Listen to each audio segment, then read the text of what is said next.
I love that Michael Jordan quote from The Last Dance when he said, I would never ask someone to do something I wouldn't do. That kind of really stuck with me because that's how I am. I would never tell a player to do something that I didn't do as a player or that I didn't, see a player at a high level do on a daily basis. Welcome to the Jamodi Podcast, where we interview coaches and leaders to find out not just what they do, but how they do what they do. Becoming the best version of ourselves is Jamodi, just a matter of doing it. Today we're joined by Coach Anthony Pugh, the founder of Clockwork Athletics. As a 5'6" point guard, Anthony scored over 1,000 points in high school, which enabled him to walk on at Robert Morris University. His love and passion for individual skill work and teaching the game grew in college while he was training his own teammates. During all of his training sessions, he focuses heavily on the smallest of details, and his passion for the game is contagious. Check out clockwork-athletics.com for more information on his program. Before we hear from Coach Pugh, take a moment to subscribe to our podcast and follow us on social media at Jamodi Podcast. There he is. What's up, man? Hey, what's up? How are you? Oh, I'm good. I'm just so grateful that you wanted to be on a podcast that doesn't even exist yet. Oh, yeah. Well, I was going to ask you when you were telling me about it. I was going to go listen, and I'm like, I can't find it anywhere. Yeah. I'm like, where's it at? Yeah, I feel like I know a lot about you, just kind of following you on social media, looking you up a little bit. And so a little bit about me and this. I'm a high school coach in Dallas, Fort Worth. Been doing it for 14 years. I played at Baylor for 4 years back in the day. So that's a little bit about my history.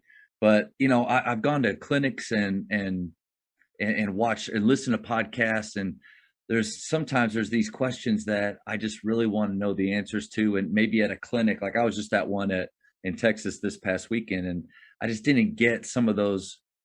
And I didn't get to ask the question. I didn't get the answers that I really want. And from guys like you that have such a unique story, but also in that skill world, to me, it's a unique opportunity. So yeah, no, and I love talking basketball. So when you asked me, I was excited. And like you said, there's a lot of different things that I like to think that I bring to the table when it comes to, players. Yep. So obviously the basketball stuff is, great, but it's kind of like, that more to basketball, like a guy like Phil Beckner, he's kind of been a mentor to me from afar. If I need advice on something, I reach out to him, and, we kind of go back and forth. I'm hoping I'm going to be able to – I was supposed to go out there and meet him last summer, but, when, all this coronavirus stuff happened. Yeah. So hopefully I'm going to be able to meet him soon, but I'm really excited for that.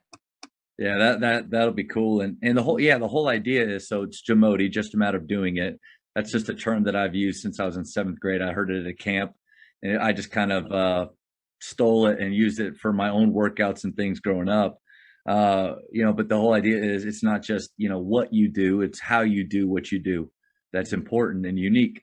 Like I just, these questions that you chose, I think are awesome. And, as a high school coach, I'm really big on the individual skill side. I'm trying to learn from guys like Michael Lancaster and, all those dudes. But, and you came across my Twitter feed, and I just started loving what you were putting out there, just the why behind it. You could kind of tell the why behind what you're doing. And so starting out, Coach, tell us a little bit about your story is unique, the high school player that you were, and then your journey to college, but then how that helped you to start Clockwork Skills. Mm-hmm. So obviously I was just like any other player. I played high school, I played varsity basketball for 4 years. And then when it came time to make that college decision, my goal was to be a coach, right? So I knew I wanted to be a coach, and I wasn't really sure where that was going to go, whether that was going to be, on a head coach in college, high school. I didn't know. I just knew I wanted to teach a game. I wanted to make it my life. And when I was at Robert Morris, so I took a walk-on position at Robert Morris University in Pittsburgh. I had some Division II, Division III offers. I'm small, I'm 5'5" on a good day. I tell people I lied about my height so many times, I don't even really know how tall I am. But with that being said, given the opportunity that I had, at Robert Morris, that being a Division I program, I knew my role, right? So I was going in as a walk-on. I knew what my role was going to be, and I wanted to learn, at the highest level of college basketball, being Division I. And when I went there, I became real good friends with our starting point guard, and we started to work out. I would go work out on my own, and then he kind of started to join me, and it went from me working both of us out to me working him out. Hmm. And I really started to fall in love with that because he started to get better. And when he was getting better, that obviously was translating to wins as far as the team, and we just developed a really good, cool relationship. He's to this day, he's one of my best friends, and we would do pre-practice stuff, post-practice stuff. We do individual stuff later in the day, early in the morning, whatever. And he just got so much better, so I just became a junkie, with film and all that. And it was funny because I enjoyed practice more than the games. There was a point in time, that's kind of when it hit me, like, I think I know what route I want to go. When Yeah, I was like, you're viewing the game a little different. That's right. exactly. When we would have practice, I'd be like, yeah, and I'd be excited. And then we'd go, have a game against, Bryant, and I'd be like, oh man, we got a game today. We're not gonna be able to get a workout in. You know what I mean? So it was one of those, and that's kind of where I transitioned to, I do want to coach, but I think I want to be, a skill guy and a player development coach. And to this day, I still give, Kayvon Stewart was his name. I give him all the credit in the world for kind of leading me down this path, that honestly I'm so grateful I did. Unfortunately, that put me in a tough spot in terms of making a decision. Obviously I wanted to pursue this, and anyone that does it full time knows it's extremely difficult to, make it a living. Yeah. So I knew if I started, right away while I was still in school, I would be able to, build up a clientele and hopefully, have a living wage by the time I graduated college. So unfortunately, I had a tough meeting with, our head coach, Coach Mm. Toole, and I just kind of told him what I wanted to do. He was super supportive. He didn't want to let me go because, I wasn't scoring 25 points a game, but I was providing, that energy, that spark, that passion every day that is hard to find. So I was Yeah. pushing the scholarship guys. So I was just leaving, value, in a different way. So again, I've had an extremely blessed life. So when I tell people that's the hardest thing I've ever had to do, they kind of look at me and go, "Well, if that's the hardest thing you have to do, and I've lived a very good life." So I say that, I preference that comment by saying that. But yeah, to this day, stop the playing side. That's been the hardest thing I've ever had to do. You know, I think a lot of people underestimate how difficult it is to be a walk-on. We had some great walk-ons at Baylor with me. Uh, Tell us a little bit about one. It's really impressive how you were a star at your role. I mean, you hear that all the time and everything, but you really did, not almost to the point where you became almost a part of the staff and helping the best players become better. But tell us a little bit about the challenges, because I think if a high school player is listening to this or a parent's listening to this and they're thinking of going that route of being a walk-on, really, what was that like? The challenges were just the standards. You know what I mean? I think people have a warped sense of reality when they think of, walk-ons. Like, you go to practice and, okay, the walk-ons are over here, the scholarship guy. That's not the case. Like, you're doing everything, if not more, Mm. than the scholarship guys. I'll give you an example. My roommate, we had a conditioning test, that we had to pass, obviously every year in order to play. In order to practice, you had to pass the conditioning test, and they were called 10 and 10s. I'm convinced it's the hardest conditioning test in the country. And I say that, and I tell people that, and they look at me like I'm crazy, but I'm like, that was the hardest thing athletically I think I've ever done. So it's 10, down and backs in under a minute. So line touches. So like down is 1, back is 2, Okay. 3, 4, Yeah. and you have to do it 10 times in a row. Okay. So you get a minute break, and you have Okay. to get them all under a minute. And it is truthfully, the first time we did it, 2 guys passed. It was myself and one other player. So my roommate, he couldn't pass it. So I'll never forget, we're on the road against Air Force, and that's at a higher altitude, right? Yeah. So it's harder to breathe, at the Air Force Academy. And he was still trying to pass it. He still hadn't passed it yet. And, they're like, okay, Joe was his name. They're like, all right, Joe, try to knock this out so you could try to play tomorrow. And he's like, all right. And they're like, hey, Ant, come on. And I'm like, what? Like, what am I doing? They're like, you're gonna pace Joe.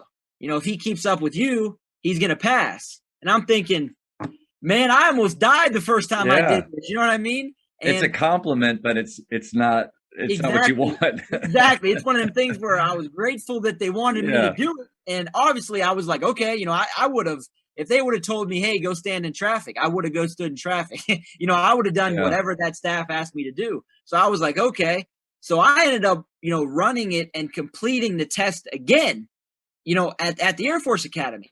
So like when people act like the walk-ons are, you're so different, you're not. I Yeah, think the hardest part about, being a walk-on is obviously if you were in my situation, I was never used to not playing. yeah. I say this, humbly, but I started on every team I played Yeah, you were for. a 1,000-point scorer in Yeah. high I, school. I mean, Yeah. I was pretty good when I played. So you go from being, that top guy to you're not really going to play. And if you do play, it's going to be for the last minute, Mhm. when you're up or down by 30, Yeah, so it's like one of those. So that's an adjustment. And I just think if you're really passionate about the game and you love the process of, you know, getting better and not knowing if you're ever going to get an opportunity, because I got in a couple games, I got a bucket against Mount St. Mary. So I played, and to be honest, I played probably more than a lot of people thought, mm, but that was due to my intense work ethic that I had. But I think that obviously, understanding what your role is going to be going in, and then understand that you're no different. The only thing different between you and a scholarship guy is you're paying to go to school. yeah. Outside of that, you're expected to do as much, if not more, than those scholarship guys. And I just think that's so impressive the way that you were able to even enhance the role that you were given. Hmm. And I think we're whatever we're given, we need to try to make that environment better than we found it. And you definitely did that. So now with Clockwork Skills, how do you live out your culture on a daily basis? I just think that I am the definition of someone who practices what they preach. I tell players all the time about how, you have to do this, you have to be in good shape, you have to eat, the right foods, you have to be disciplined. And I think that I live out that to an extreme level. So it's almost like when I'm telling a player that they need to get in better shape, I'm in the best shape of my life. Like, and Good I for say you, that, man. and I say that being like, because my thought is I can't, let myself, not worry about it. Then I'm in the gym and I'm overweight, and I'm huffing and puffing during a workout, but then I'm telling a player, hey, you got to clean up your diet and, start getting in better condition. So it's kind of like one of those things. So I think the way that I live out, my culture is, that practice what you preach. Yeah. If I'm telling a player that they need to, get up 1,000 shots a day, I was getting up 1,000 shots a day. I love that Michael Jordan quote from The Last Dance when he said, I would never ask someone to do something I wouldn't do. Yeah. And that kind of really stuck with me because that's how I am. I would never tell a player to do something that I didn't do as a player Mm. or that I didn't, see a player at a high level do on a daily basis. You know what I mean? Yeah. Because again, I was at the Division 1 level and I'm grateful I had that year because now when I'm working with players, I know where they're at. You see guys, I'm going here, I'm going there, and you're like, you're not there yet, right? So this is what you need to do to get there. So it's Mhm. in terms of just living out my culture, again, it's not asking anyone to do something that I wouldn't do or I haven't done. I think that's a really good point for high school coaches or I don't care what level you're at. The what we're asking our players to do, like you just nailed it. I mean, I'm thinking back to how many times in a season where I'm drinking a cup of coffee and a brownie right Hmm. before a game, but I'm asking my guys to live a certain way. And so am I modeling the right type of example for my players? Or another thing is like as coaches, the number one playmaker commandment is thou shalt be under control. Like we Hmm. want our players to be under control, but am I demonstrating control on the sideline during timeouts with my speech? So I think you nailed it right there. Well, and I also think that us as coaches, and I'm guilty of it as well in terms of preaching to players how you should be doing more, you should be getting better, you should be during quarantine last year was a prime example. We're telling players do ball handling every day, go outside. What are we as coaches doing? Are we watching film? Are we getting better at what we do? We tell players they need to get better at what they do. are we getting better at what, we do in terms of coaching?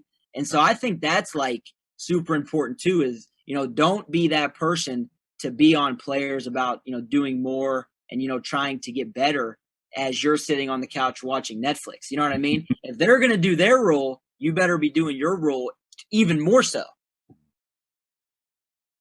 Coaches, the Jamodi podcast is powered by Biology. What's your BSA score?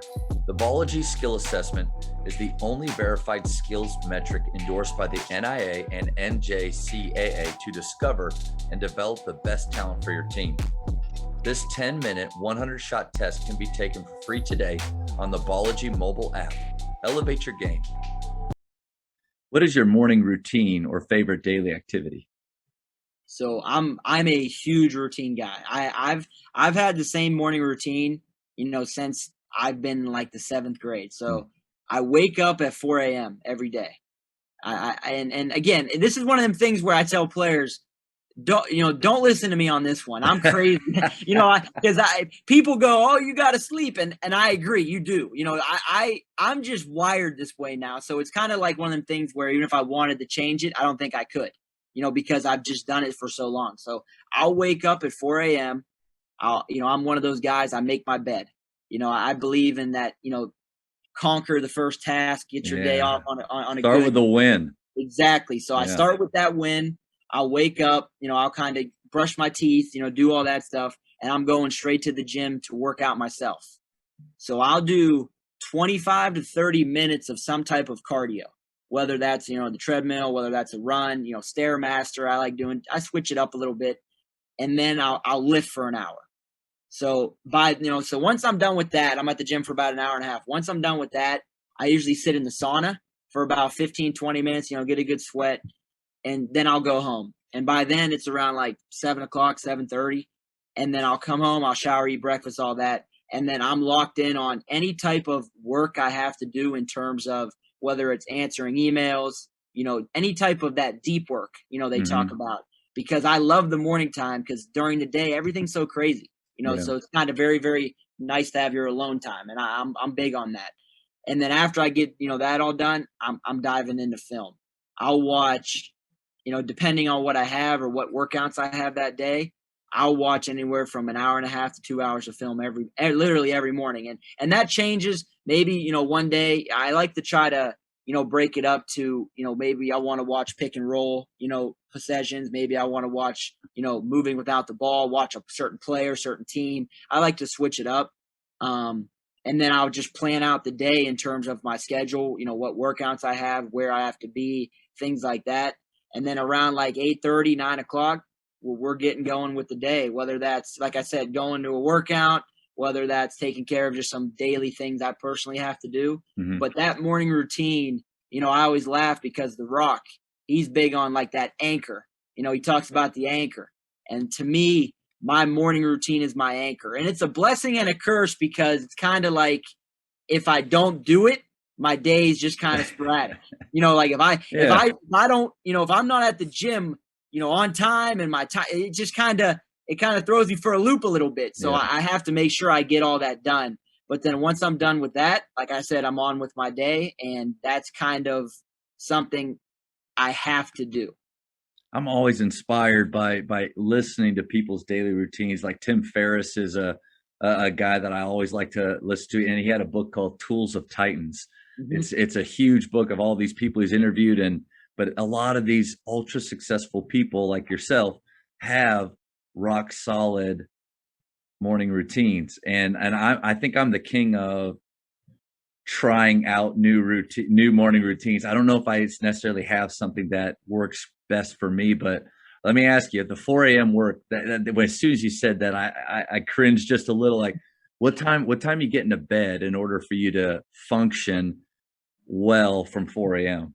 Yeah, so that depends on the year, because obviously now, with the March Madness, I was up late because I was watching the games. Yeah. And now, with the NBA playoffs about to start, I'm going to be up. I'm going to be watching those games too. So in a perfect world, I like to try to be bed by like 9:30. But if there's games on, especially I'm on the East Coast, So that 10:30 game, on the West Coast, that's 10:30 for me. That's late. So there's nights that I'm going to bed at 12:30, 1 o'clock. I'm getting 3.5 hours sleep. With that being said, I am a person, and people laugh at me when I say this, but I don't require much sleep. Mm, I really yeah. don't, because I wake up and I'm not. People go, "Oh, you must do one of two things: you take a lot of naps or you drink a lot of caffeine." And I'm like, I don't do either. I have coffee, maybe once or twice a day, but I'm not a caffeine addict, and I don't nap because I don't have time to nap. You know what I mean? Like, I get my days going. Once I'm up, I'm going. And that's partly why I like waking up early, because if I didn't, I wouldn't have that time, to Mhm. work on myself. And again, like I said in the beginning, I want to make sure I'm taking care of myself, because I believe if I take care of myself, that could give me in a position to take care of other people. So Yeah. that sleep schedule, again, it's something I don't recommend players do, because I've had players in the past go, "Hey coach, I'm going to wake up, like you." And I'm like, "Don't do that." I was like, "Get your 8 hours. Like, don't be stupid. I'm different." But yeah, I don't require much sleep. And to be honest, it's quiet. It's still dark out. It's just it's me time. And Mhm. during the day, I don't get a lot of that time. And you can tell just from listening to you that you're passionate about what you do, and that Mhm. passion drives. I think it's difficult for people that genuinely dislike what they do every day to get up with that energy to get going. So I can see that and hear Yeah, that from you. yeah. In Dallas Fort Worth, there's a lot of skills coaches, and there's a Mhm. lot of really good ones around this area. And so when I say, I usually ask coaches, what's one thing that makes your program different? Kind of thinking of their high school program, but your program that you've created, what's one thing that makes it different? I think, a couple things. I think the first thing being that I'm teaching basketball. Like, I really do, even at a young age. I'm teaching kids, passing and cutting, jump stops, pivoting, things like that. Things that require a lot of patience. When you have young kids, it's very easy, just to watch them, travel and just not say anything, right?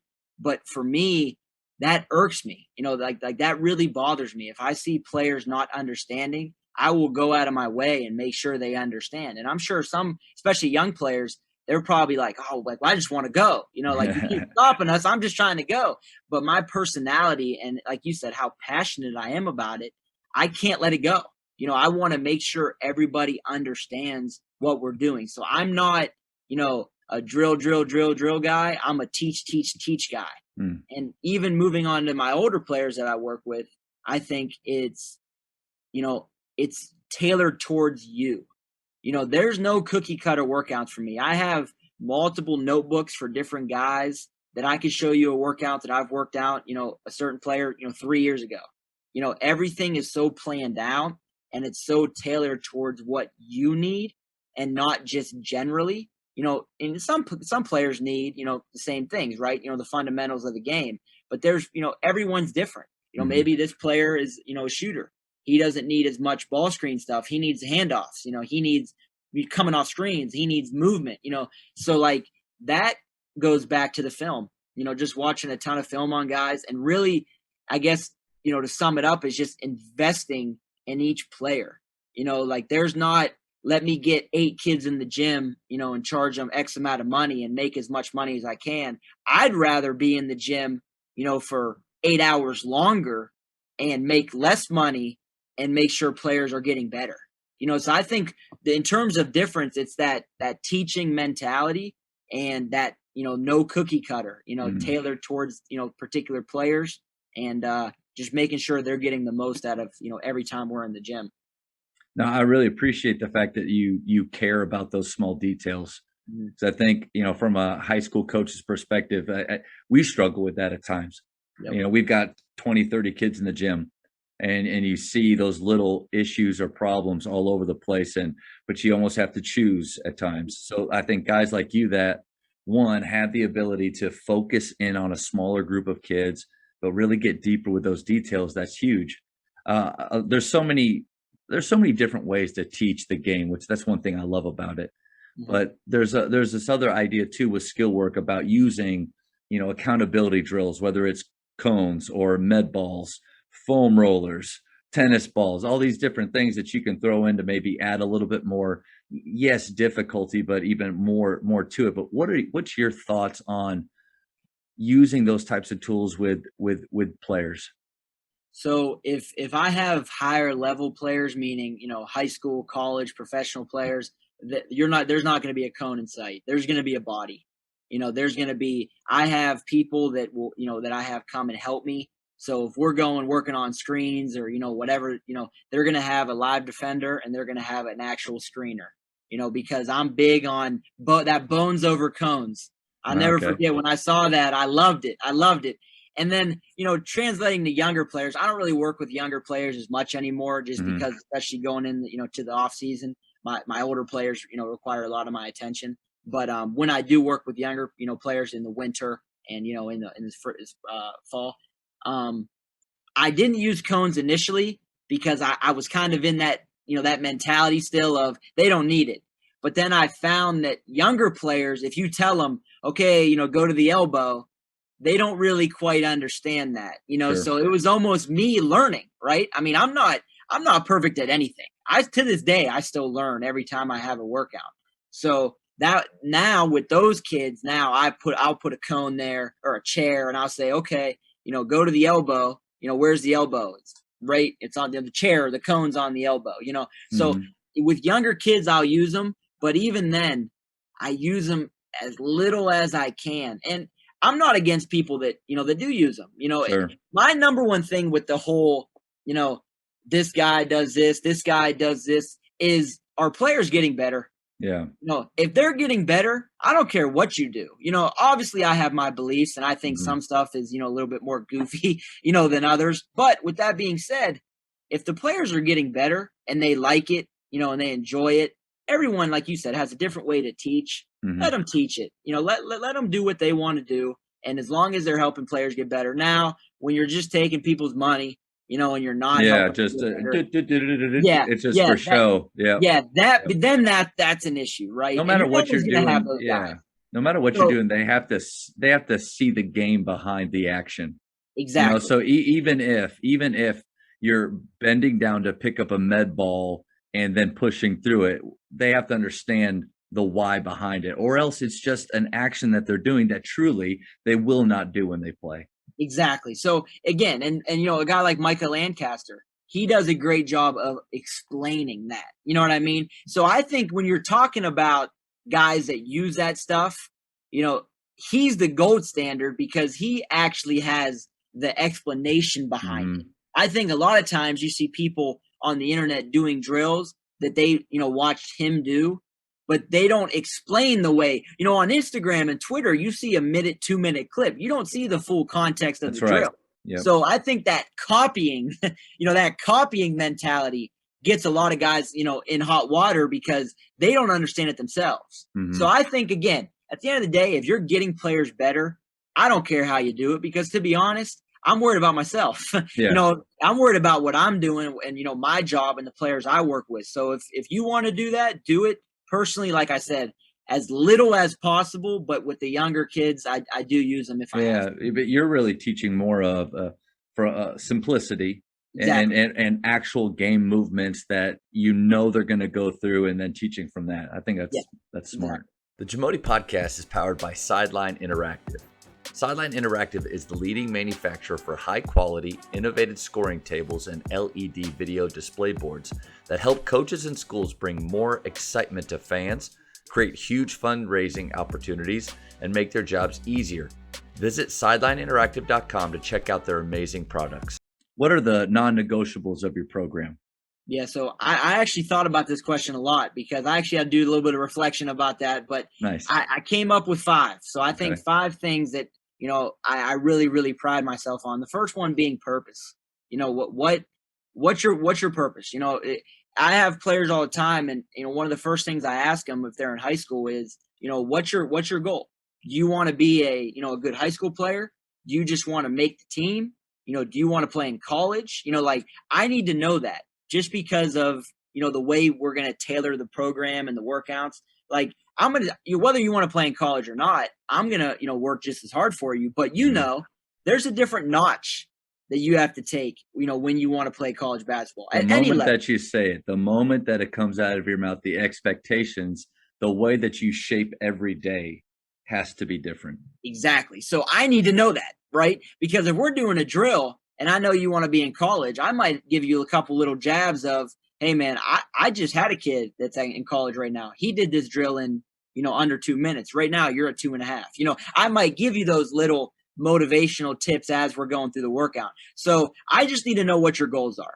And then in terms of, the purpose, kind of, 1A, 1B would be what's the purpose behind everything we do? If we do, this drill, I want you to go, why are we doing this? When am I doing this? Mm. Ask questions. I think players sometimes think that's kind of disrespectful. Like I should never question. Always, please. There's Yeah. times I make players ask me a question. Well, there's no way you fully understand this. Ask me. So I want to make sure everything we do has a purpose behind it. Whether Mhm. that's, when this happens, you're going to do that. Whatever the case may be. Number two, would be work ethic. I I don't want to be in a gym with anybody that doesn't want to be in the gym too. And I've built up, my reputation and my brand and myself to where if you're not going to follow these five and work ethic being one of the biggest ones, if not the biggest one, it's just not a good fit. Like I want you because it's partly because of how much time I spend, right? Yeah. Because players come to the gym and they see the hour workout. They don't see the 5-6 hours of film of preparing. They don't see that. So if you don't want to be there and you don't want to work hard, why am I putting in all this extra time, to make sure that you're doing what you need to do? Why am I stressing about Yeah. oh man, he or she had a bad workout today. When you're leaving the gym and you don't care, but meanwhile I'm driving home and I'm kind of upset about it. Hmm. You know, I so think it that, yeah, I think that makes you unique though, in especially in that space, the fact that you're willing to turn away or say that this isn't a good fit because where there's a lot of people that'll take your money, or take people's money. So I think that, that's special. and that's exactly it. And I'm never disrespectful about it. Whether it's to the the player or to the parents, I'll just say hey, he or she they're not really into it. I usually try to talk to the player first Hmm. and kind of say hey, this needs to change. Or this ends. You know what I mean? And sometimes that's all it takes. Then they kind of go, oh okay, he's threatening to not work with me, right? So now their attitudes change Sure. because they're not used to people talking to them like that. So if I talk to them and things don't change, then I go to their parents and I say, hey, I appreciate, you bringing them, or her, but this just isn't a good fit, Mhm. And usually it's, oh no, they want to be here, and I'm like, they don't though. And again, as a parent, you Yeah. should respect that because I'm saving you money. I'm Yeah. not taking your money. So that's huge with me. Number three would be you got to be on time. Mm. You have to be on time. I'm annoyingly early to everything that I do. I mean, I'm that guy. I have a dentist appointment, at 10 o'clock. I'm there at 9:30, and they're like, "What are you doing?" And I'm like, "That's just how I am." Like it doesn't matter to what anything. That we'll be going to dinner, and our reservations at 5:30. I'm there at 5. Like I'm just there early to everything. And I always tell players a good rule of thumb 15 minutes early. Be because that gives you time to, get your shoes on, stretch, do what you have to do. But if you're coming, right on time, you're coming late. Oh man, I always tell players they got three chances. I Mm. said if you're within 5 minutes of the workout beginning, if you do that three or more times, we're done. I was like, I mean, because my problem is it's my schedule, right? So Mhm. if we work out, from 10:30 to 11:45, I have another player coming in, Yep. so now you come late, the workout's cut short, and that's not my fault. That's your fault. And again, that's something that is bigger than basketball. If you have an appointment, if you say you're going to be somewhere at a certain time, make sure you're there at a certain time. Yeah, it's a Don't it's a way that you can show respect, and then exactly. also too, it sets them up. It gives them the best opportunity to have a good workout. I always tell students, like, what it's been like, or players, what it's like when you get into a class that's 10 minutes already going. The rest of the period, you feel rushed. You feel you're behind and that you're not into it. It's the same with the workout. Exactly. So then, then you're kind of throwing me off in terms of what we had planned, Mhm. because now we might not be able to get through everything, or like you said, everything's going to be rushed. So it's just one of them things where show up early. You know what I mean? Be early to everything that you do. If you're late, I mean, I could think of 3 players right now that I literally have not worked with because they were consistently late. And that's just something like, it's little thing that Mhm. adds up to a big difference. You know what I mean? So Mhm. that's a huge thing for me. Number 4, you got to buy in. With, again, we just talked about everyone's different. Everyone teaches the game different. So I teach the game different than, you may teach the game. At the end of the day, we want the same result. How we get there could be different. So you have to buy into what we're going to do. So for example, even with older players, I start every workout with the mic and drill, right? I'm a huge mic and drill fan. I love it. I have different variations I do. I'm making different ones up every day, trying to get creative. But you're going to come in and you're going to do the mic and drill. You know what I mean? Like, we're going to do that. So if that's something that you're, too good for, too cool for, that's an issue because you're not bought into what we're doing, Yeah. So like that buy-in is huge. And that as a high school coach, if they don't buy into your program, to your culture, like it's never going to end Yeah. well. There's going to be friction. No Yeah, doubt. exactly. So that buy-in, it has to be there. And then lastly is just the commitment. Are you committed to, kind of like buy-in, I guess they kind of tie in. Are you committed to me? Meaning, I'm selfish in that I don't mind, when players bounce around and work, to get different, opinion. I don't mind that. But I like, being consistent with me, because then we have the same terminology. Yep. You kind of know what to expect. We have a learning progression, Mhm. so are you committed to me and the way that we do things, the way that I do things? And the players that have had success with in the past have all been great in those 5 categories. And Mm. again, we go back to the beginning of, I live out those 5 things every day myself. You know what I mean? So it's those 5 things, they're non-negotiable for me. I got to ask your favorite variation of the mic and drill. What's your go-to? I love the reverse ones. I love the reverse ones, and an interesting thing I've been doing lately is no backboard. So you got it not right over top of the rim, because Mm. that gives, you got to put a little bit of spin on it to Yeah. spin it back. But if you put too much, it's going to spin out. So I that's like been that. something I've liked doing. And sometimes I'll have players do, hey, 10 backboard, 10 no backboard. You know what I mean? Like, keep it different, but at Mhm. the same time, like I said, it's every single time. Players laugh at me because I'll get a pro in the gym. And what's the first thing we're doing?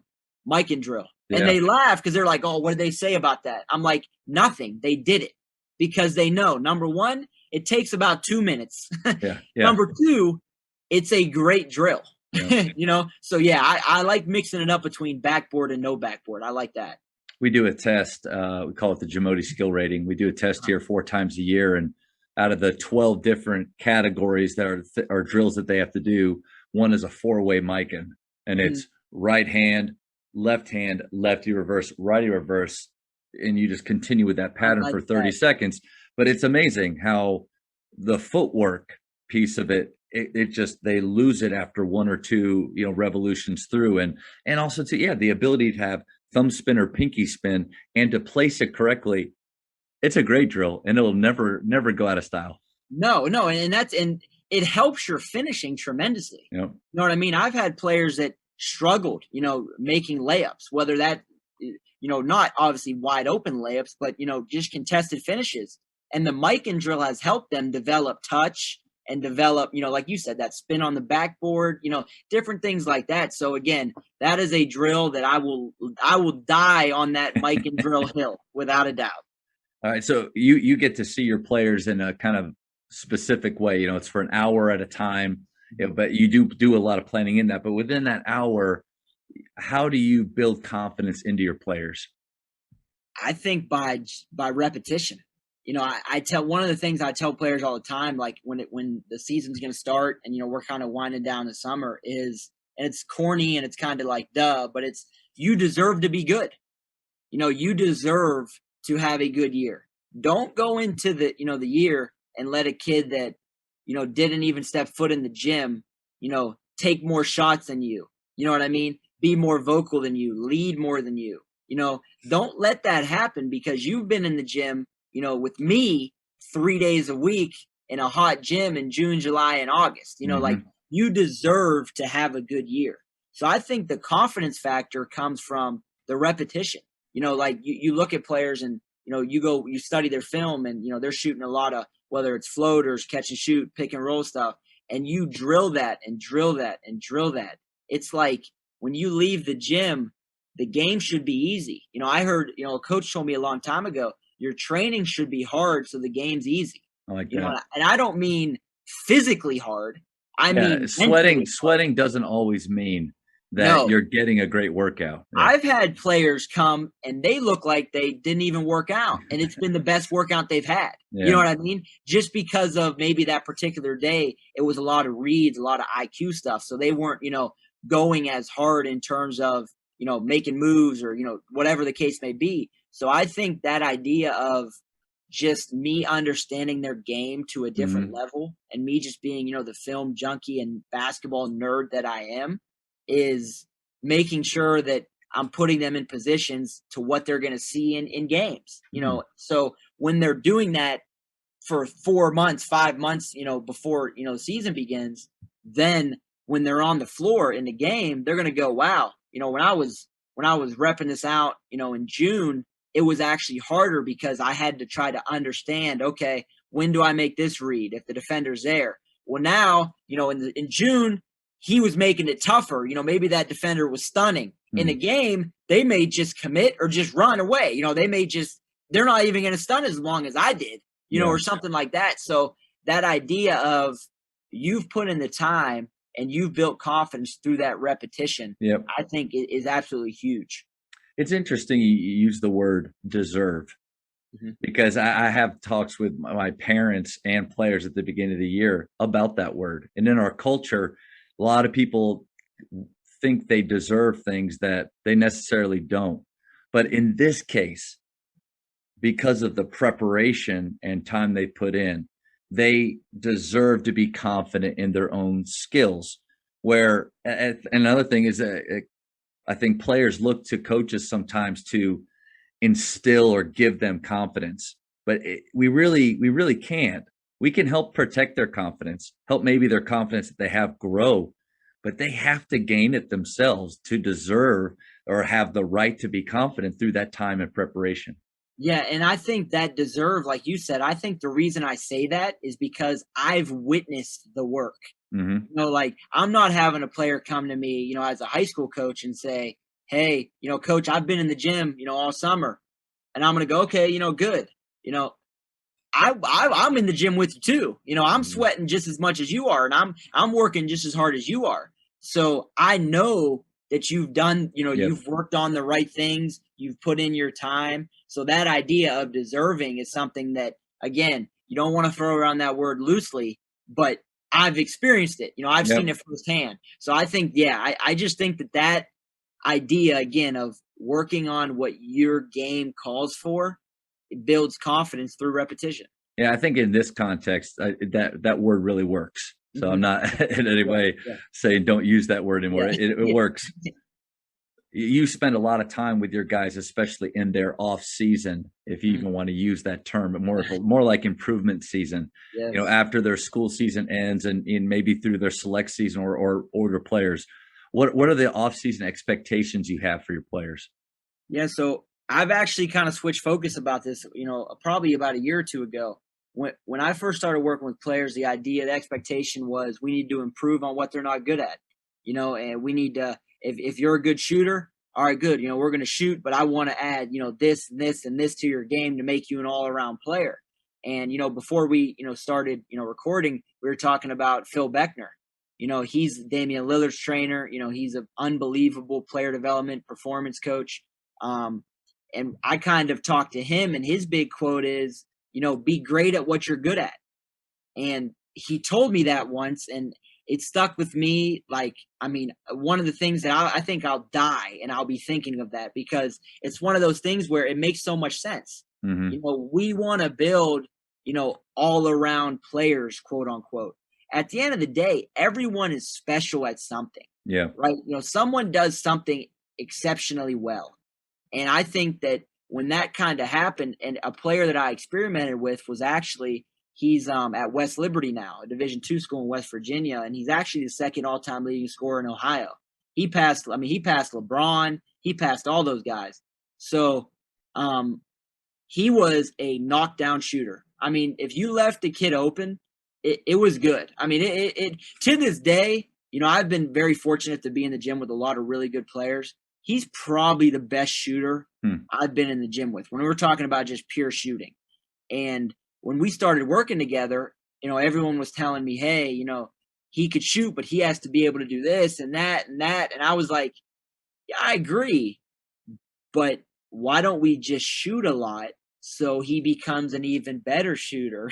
You know what I mean? It was like one of those, like, I know what you're talking about, Yeah. but so what we did was we focused, probably 75-70% of our time during the workout on shooting. Hmm. Off the dribble, off the move, off the catch, off everything, screens, pin downs, handoffs, And everything. enhancing what he already does well in those Exactly. movements. So Yeah. now he was a knockdown shooter, standstill. Now he's a knockdown shooter off one dribble, off two Yeah. dribbles, off a Yeah. step back, and then we added a floater, so then one summer we mixed in a floater. And then the next summer we mixed in a pull up mid range jumper. So it's like we slowly introduced, one or two skills every summer. And by his senior year, he was averaging 38 points a game, Hmm. and he was just killing teams, because if you backed up, it was good. We increased his range, so he was shooting, out by the volleyball line with ease, and then if you came up, he was going around you. So that idea of, okay, we need to make sure players are getting better at what they're not good at. That's kind of false. I Hmm. mean, I'm a believer in, let's study their game and see what they're good at and make them great at it. And then let's sprinkle in a little bit of improvement here. And also, with that being said, focus. And I stole this from Drew Hanlon. One or two things. Don't try to, make him a good finisher, a good pull-up shooter, a good float. One or two things. Focus on a floater, then introduce a pull-up. Focus on those things, and then worry about the all around. You know what I mean? So that idea again, and I still talk to, Coach Beckner a lot, and I tell him all the time, he changed how I approach it, Wow. because I was just like everybody else. You know, I've said this before to people, in my 4 years was there was a better point guard than me, there's a better shooting guard than me, and there was a bigger, stronger small forward than me. So but I could play all those positions. So it was more, I just kind of had to sit around and wait for maybe or hopefully one of them to not be playing well, not giving their best, and then I could steal some time. And I've thought, what if I was the best shooting guard? Mhm. Or, I don't know if I could ever be a small forward because I'm not that big, but or the better point guard. So yeah, the jack of all trades and master of none player. In theory it sounds good, but Yeah. yeah, I think it sounds better or probably smarter to be great at one thing. So I think that's good advice for players. And I think that's great advice for skill coaches. Harder for a high school coach, because I believe we need to be skill coaches as well, Mhm. and because we're around our guys the most and we should know them in and out. But I do find myself at times trying to be more one size fit all with all the dudes. And so I don't know, what any advice to high school coaches that are trying to help individual players out, Yeah, you're in a tough spot, because like you said, you have to, focus on everybody, so it's hard to or focus on. whatever system, that offensive system that you're running, having them fit into that. Yeah. Exactly. To be honest, I would say, you know, really use that pre-practice time. I Mm. think if you could get kids to show up early, and get them. And I know gym time's gold, so I know that's always easier said than done. But I really think, if you see a player, at a hoop by themselves, or if you see a player, go over and try to, if they're a good, slasher, maybe try to, work on a little bit of finishing moves with them, finishing footwork. If they're a shooter, maybe put them through, a quick shooting series, just because the thing about that is even if it's just 15, 20 minutes, Yeah. you do that every day, it adds Compound up. effect. Yeah. Exactly. So, I mean, taking advantage of any, individual quote unquote time, whether that's before practice, after a workout, before a workout, I think that really could be beneficial, for someone that has to deal with it, an entire program. Coaches, the one thing that every team needs is confident shooters. The last 8 years at Grapevine Faith, our teams have averaged 354 made threes each season. I love getting to share with coaches how our shooters train and, more importantly, how they think. If you would like to enhance your shooting culture at your school, contact me directly at jamodipodcast@gmail.com. I've enjoyed following you on social media and the quotes and stuff you put out. Again, sometimes you can just tell that I copy and pasted that. That's Yeah. or it's a very common quote that everybody uses, but it's still good. Yeah. The things you put out on social media to me are very specific, and it's almost as if here's this dude sitting around watching film and doing and working on his craft, and this thought pops in his head and he puts it out there, and it just happens to be gold. So I love to see how do you use social media to kind of enhance what you do. It's funny you said that because that's literally how it is. I mean, like I'll be whether I'm watching film or I'm talking to a player or I'm talking to a coach, I'll just think of something and I'll go, "Hey, I'm going to tweet that." You know what I mean? Like I'm not trying to be corny in what I say. Like you said, there's some things out there that guys, tweet whether to get likes or to get that they try to gain, attention. I literally just tweet, what I'm thinking. What comes to mind. Like you said, it's funny you said that because that's exactly. I'm watching film and I see, a player, like a guy like Steph Curry moving without the ball, and I'm like, man, players need to do more of that. And I grab my phone, I'm like, players need to move, I kind of enhance my thought on it. But social media has elevated my, my network and even my, my skill as a player development coach to a completely new level. And I'll give you a huge example right now. Coach Kurt Miller from the Connecticut Sun of the WNBA.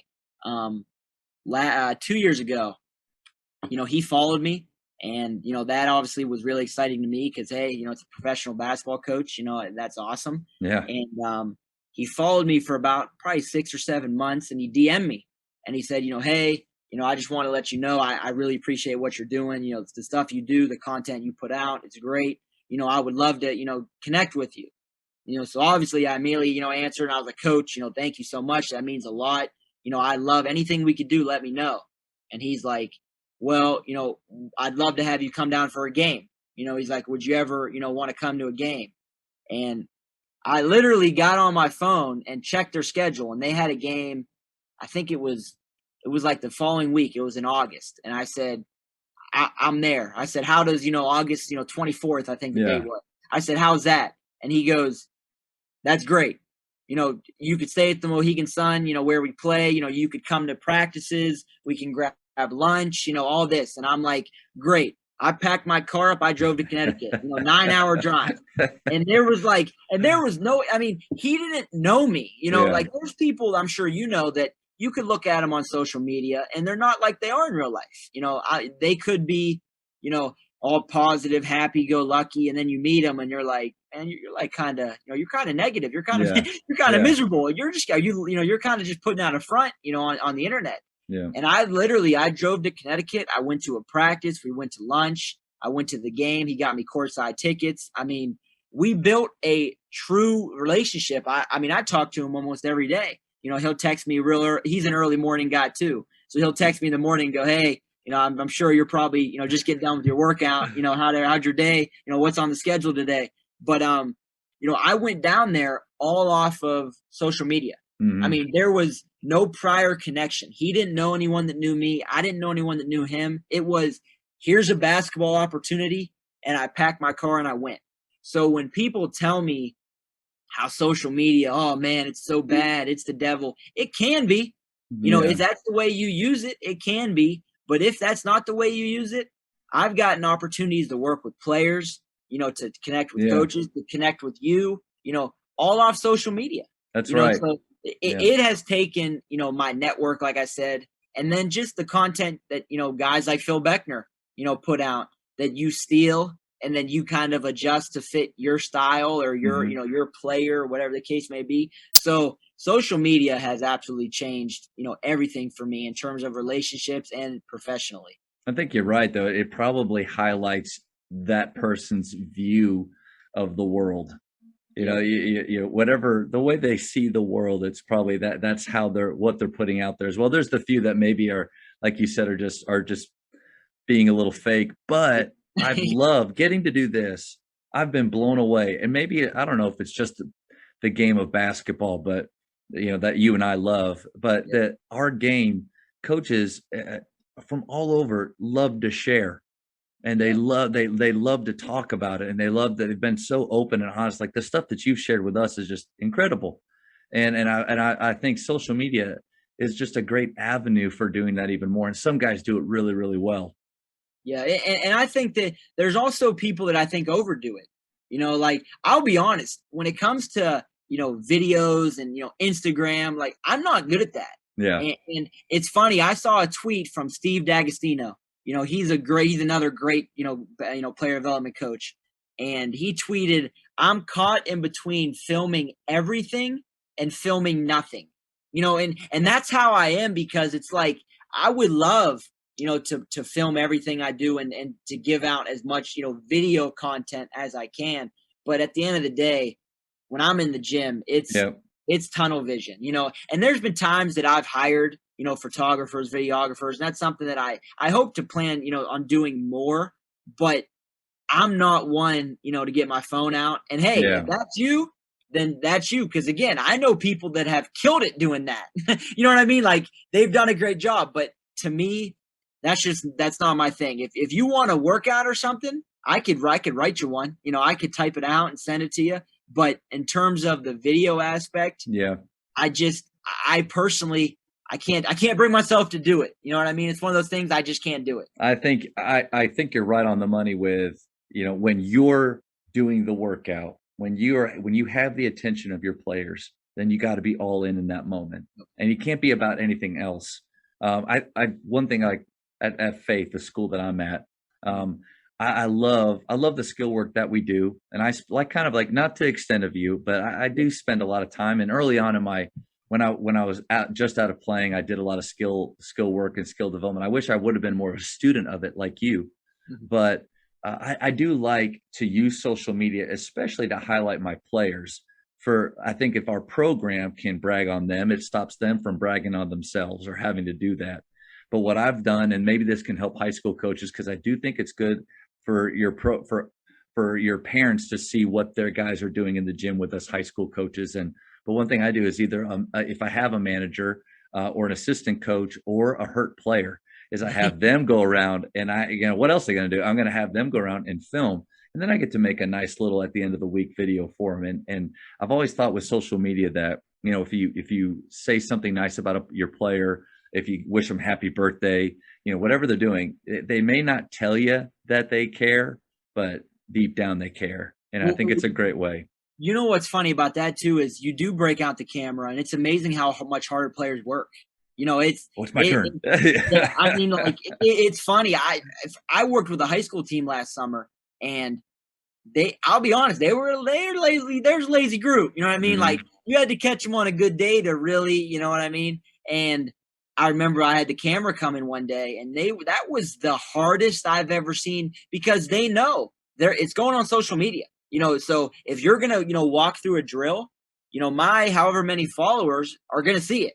Yeah, You know what I yeah. mean? So it's funny how that works. It's almost like I want to just hold my phone up, just for fun and have them Just think, fake it. Yeah. that I'm filming so they just work harder. You know what I mean? So it is interesting with that. And then, like you said, kids enjoy, being, on your page and being featured in what you do and being, a part of, your program, Yeah. quote unquote. So I think that, yeah, again, social media for me personally, it's been nothing but a blessing.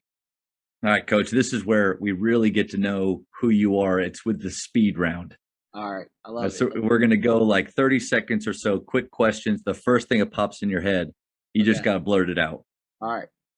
Favorite ice cream flavor? Mint chocolate chip. For high school, shot clock or no shot clock? Shot clock, please, for the Thank love of you. God. Thank you. Texting or talking? Talking. Favorite holiday? Halloween, for sure. Wow, that's a new one. Favorite NBA player of all time? Kobe. Favorite NBA coach of all time? Ooh, that's tough. Oh man, you got me stumped on that one. I've never asked that question before. I just wanted to hear your Favorite response. NBA coach of all time. Oh man, come back to that one. Come back Okay, to that okay. one. You got to give me Yeah. a minute on that one. Invisibility or super strength? Invisibility. Place you most want to travel? Hawaii. Nice. How many cups of coffee do you drink per day? 2 to 3. 2 to 3. All right, last one. Godfather or Star Wars? Godfather, for sure. Godfather. Okay. We We lined up on a lot of them. I'm my dad. We grew up watching Star Wars, but hey, favorite NBA coach? I'm gonna have to go with Greg Popovich. Okay. Yeah, I just love that's a guy that's built a culture. You know, you talk about, even like the New England Patriots, having that Patriot culture. I feel like the Spurs culture, has that same identity. So Yeah. Greg Popovich, I think that'd be my pick. I thought you might have gone with Steve Kerr, and just because watching the Warriors play, it's jazz. It's these dudes moving all together, but they have a plan. And we shoot a lot of threes at Faith, and we run and gun. And I love watching guys. An open three is good at any point in the possession. It does not matter if it's off the dribble in 2 seconds or whatever. But yeah I love how they play. You know what? I was actually battling between Coach Pop and Eric Spoelstra. It's funny because obviously I'm a skill guy. So like, I don't really know, and I'll never say never, but right now, the plans aren't really ever to be a head coach anywhere, or even on staff anywhere, but I still love X's and O's. I love watching teams run certain things. And my goal, people ask me all the time, is I want to be able to sit at a table and just talk basketball with the best minds. So if we're going to sit at the table and talk about, the Spanish pick and roll, I want to know, what the different reads and, how you get into it. So like, I'm a junkie when it comes to the X's and O's as well. And the Miami Heat run so much great stuff, especially with Tyler Hero and Duncan Robinson. The handoff stuff, I love it. Hard to guard, man. Hard to guard. Very. Coach, this has been awesome. Absolutely. If anybody wants to learn more about your program or learn more about you, where can they go? Yeah, so I would say Twitter would be the best spot. Anthony_Pugh too. You could find me on there. All my stuff on my bio is linked to my website. I just love I love basketball. I love talking basketball. I love connecting with different coaches, different players. So if anyone, I want to help any way I can.